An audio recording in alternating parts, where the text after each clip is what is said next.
مساء الخير، ازيكم؟ النهاردة هنعمل مع بعض برياني البط بطريقة سهلة وبسيطة جدا. خطوات بسيطة تحصلي على أفضل نتيجة بطعم جميل ومميز وريحته حلوة وخفيف كده. ويا رب كده الفيديو ينال إعجابكم، وإذا عجبك الفيديو شير ولايك للفيديو وتفعيل زر الجرس علشان يوصلك كل جديد من فيديوهاتي على اليوتيوب وعلى صفحتي على الفيسبوك. ويلا بينا نشوف الطريقة والمقادير بتاعتنا مع بعض. في حلة على النار هنزل فيها بمعلقة سمنة كبيرة، وهنسيب السمنة بتاعتنا تسخن. هنا بعد ما ساحت السمنة بتاعتنا وسخنت هنبتدي ننزل بأربع حبات من البصل مفرومين ناعم. هنقلب البصل لحد ما يدبل معانا ويبتدي ياخد لون. زي ما انت شايفة بعد ما دبلت البصلة بتاعتنا بالشكل ده هنبتدي ننزل بقطع البط.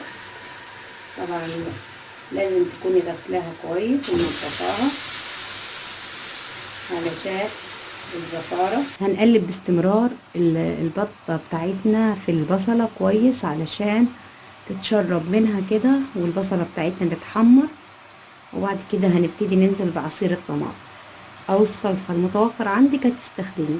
طبعا لازم تقلبي باستمرار عشان البصلة بتاعتك ما تتحرقش وفي نفس الوقت تستوي معاكي وتاخد لون.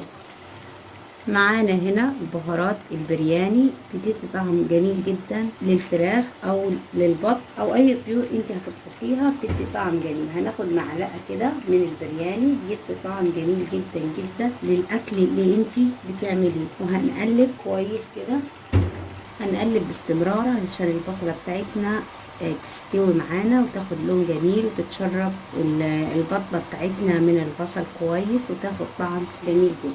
زي ما انت شايفه البصله اخدت لون جميل جدا اهي، وريحه التوابل طلعت كده وريحتها جميله جدا. هنا هنبتدي ننزل بعصير الطماطم او صلصه المتوفر عندك هتنزلي بيه. هننزل بعصير الطماطم، هنقلبهم كده في بعض. هنسيب الطماطم بتاعتنا تتسبك كويس كده والحداق يروح منها. وبعد كده هنضيف شوية مية سخنة وهنسيب البطة بتاعتنا تستوي وهنشوف بقى الخطوات بتاعتنا مع بعض. هنا بعد ما استبكت الطماطم والحداق راح منها هنبتدي ننزل عليها بكمية حلوة كده من المية. المية دي مغلية علشان تسرع في عملية السوى. كده غطينا البطة بتاعتنا بالمية كده. لازم نظبط الملح بتاع الشوربة بتاعتنا، هنضيف نص معلقة كده ونقلبها كويس ونشوف هي محتاجة ملح معانا ولا لا. كمان انا ضفت ورق لورا معايا اهو، يدوا نكهة وطعم جميل جدا للشوربة بتاعتنا. نقلبها كده ونسيبها كده، هي الملح بتاعها اتظبط معانا جميلة جدا والشوربة طعمها لذيذ جدا جدا. جربي الطريقة دي جميلة جدا جدا. هنسيب البطة بتاعتنا تستوي وهنشوفها بعد السوا وهنشوف باقي الخطوات بتاعتنا مع بعض. وزي ما انتوا شايفين كده معانا البطة بتاعتنا استوت واخدت لون جميل من الصلصة اللي احنا عملناها لها، جميلة جدا جدا ومستوية كمان حلو زي ما انت شايفة كده. طعم الشوربة بتاعتها لذيذ جدا جدا فوق ما انت تتخيلي، طعمه جميل. انا هطفي عليها وبعد كده هشيلها من الصلصة بتاعتها وهنحمرها وهنقدمها مع بعض. وزي ما انت شايفة الطبيخ بتاعنا جاهز اهو.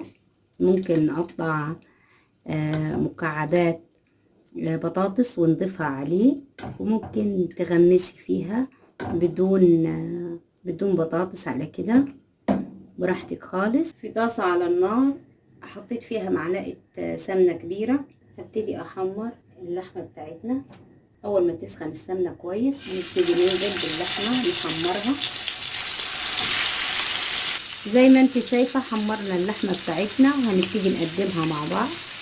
وزي ما انت شايفة كده بعد ما خلصنا الوجبة بتاعتنا وسوينا البطة بتاعتنا بطريقة جديدة وطعم مميز بأمانة، طعمها جميل جدا جدا. عملنا برياني البط برياني البط جميل جدا جدا. الصلصة بتاعته جميلة وطعمها لذيذ. هتعملي احلى برياني بط في اقل وقت وبدون تعب بدون مجهود. طعم البط جميل، وكمان طعم الصلصة بتاعته جميلة جدا وخفيفة ومميزة. وعملنا جنبها احلى طبق رز. ممكن تعمليه حاجة كده خفيفة ولذيذة خالص، في اقل وقت هتكوني مجهزاها.